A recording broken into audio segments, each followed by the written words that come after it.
नमस्कार लाडक्या बहिणींनो, स्वागत आहे तुमचं आपल्या लाडक्या क्रिएटिव्ह मराठी या चॅनलमध्ये। तर पहा, लाडक्या बहिणींना अनेक प्रश्न पडलेले आहेत की लाडकी बहीण योजनेची KYC कशी करायची किंवा लाडक्या बहिणींनी ही KYC कोणी करायची, कोणी ही KYC करू नये। याच पद्धतीने ज्यांना पैसे आले नाहीत त्यांनी पण KYC करायची का, आणि ज्यांचे पैसे आले आहेत त्यांनी पण KYC करायची का, असे अनेक प्रश्न या व्हिडिओच्या मार्फत आपण जाणून घेणार आहोत। त्याचबरोबर आपण KYC कशा पद्धतीने करायचा हा देखील आपण पॉईंट पाहणार आहोत। KYC पूर्ण पाहणार आहोत कशा पद्धतीने करायचं। त्याचबरोबर आपण जर या चॅनलवरती नवीन असाल तर प्रथम आपल्या व्हिडिओला लाईक करून चॅनलला सबस्क्राईब करून घ्या आणि जास्तीत जास्त हा व्हिडिओ शेअर करा, कारण खूप महत्त्वाचा व्हिडिओ आहे। यामध्ये संपूर्ण तुम्हाला KYC कशा पद्धतीने करायचं आहे सांगण्यात येणार आहे। तर चला, कोणताही वेळ वाया न घालवता आजच्या व्हिडिओला सुरू करूयात।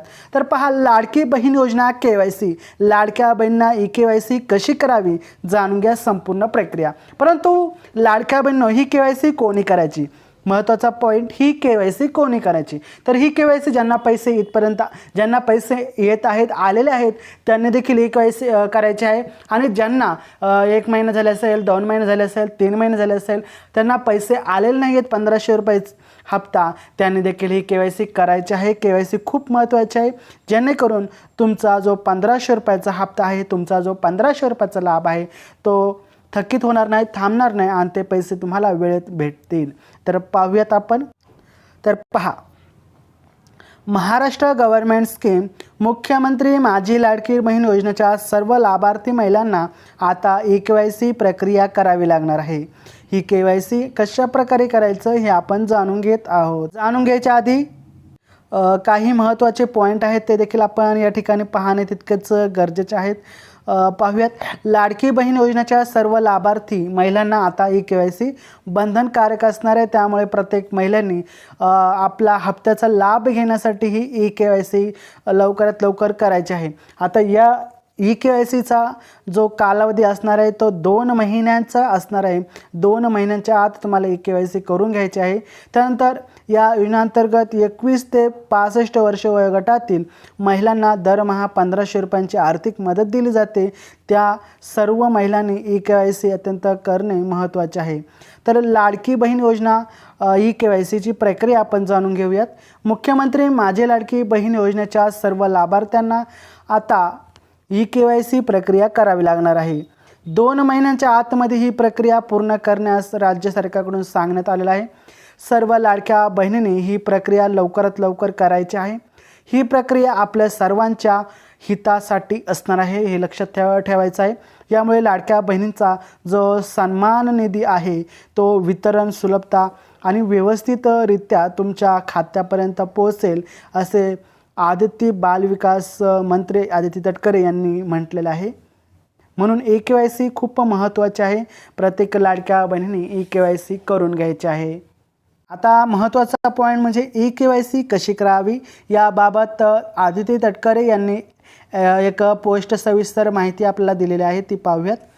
तर प्रथम, मुख्यमंत्री माझी लाडकी बहीण योजनेची KYC साठी तुम्हाला ही जी वेबसाईट आहे, ही वेबसाईट तुम्हाला डिस्क्रिप्शनमध्ये देईल।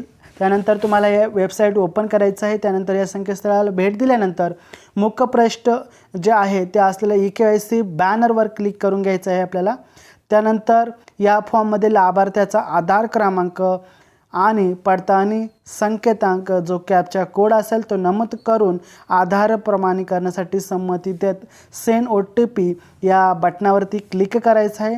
त्यानंतर लाभार्थ्याच्या आधारशी लिंक असलेल्या मोबाईलवरती OTP येईल आणि हा OTP टाकून सबमिट बटनावरती क्लिक करायचं आहे। पुढे महत्त्वाचं ऑप्शन आहे ते देखील पाहूयात। त्यानंतर पुढील प्रणाली तपासेल की सदर लाभार्थ्याची KYC आधीच पूर्ण झालेली आहे की नाही। जर आधीच पूर्ण असेल तर ही KYC आधीच पूर्ण आहे असा मेसेज तुम्हाला दिसेल, आणि जर ही प्रक्रिया अपूर्ण असेल तर तुम्हाला त्या ठिकाणी आधार क्रमांक मुख्यमंत्री माझी लाडकी बहीण योजनेच्या पात्र यादीत आहे की नाही हे तपासले जाईल। जर आधार क्रमांक पात्र यादीत असेल तर पुढील टप्प्यात जाता येईल, हे देखील महत्त्वाचे समजून घ्यायचं आहे. तुमचा आधार क्रमांक टाकल्यानंतर तुम्ही त्या यादीत पात्र आहात की नाही हे तुम्हाला प्रथम दिसेल आणि असेल तर तुम्ही पुढे प्रवेश करू शकता. यानंतर लाभार्थीने पत्ती किंवा वडिलांचा आधार क्रमांक तसेच कॅपचा कोड नमूद संमती दर्शवून OTP वरती क्लिक करायचा आहे. OTP संबंधित मोबाईलवरती येईल आणि तो तिथे जो OTP आला आहे तो तिथे टाकायचा आहे. त्यानंतर लाभार्थ्याचा जात वगैरे येईल. जात तुमची जी असेल ते टाकायचं आहे. डिक्लेरेशनवरती तिथे एक चेकबॉक्स येईल, तिथे क्लिक करून घ्यायचं आहे.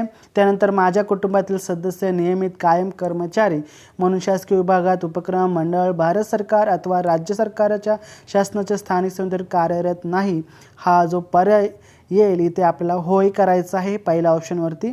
त्यानंतर दुसरा ऑप्शन आहे माझ्या कुटुंबातील केवळ एक विवाहित आणि एक अविवाहित महिलेला या योजनेचा लाभ घेत आहे. वरील बाबींचा नोंद करून चेकबॉक्सवरती क्लिक करून तुम्हाला होय असे बटनावरती क्लिक करून घ्यायचं आहे. त्यानंतर शेवटी सक्सेस तुमची एज KYC आहे ती पडताळणी यशस्वीरित्या पूर्ण झालेलं दिसेल आणि असा मेसेज देखील तुम्हाला येईल.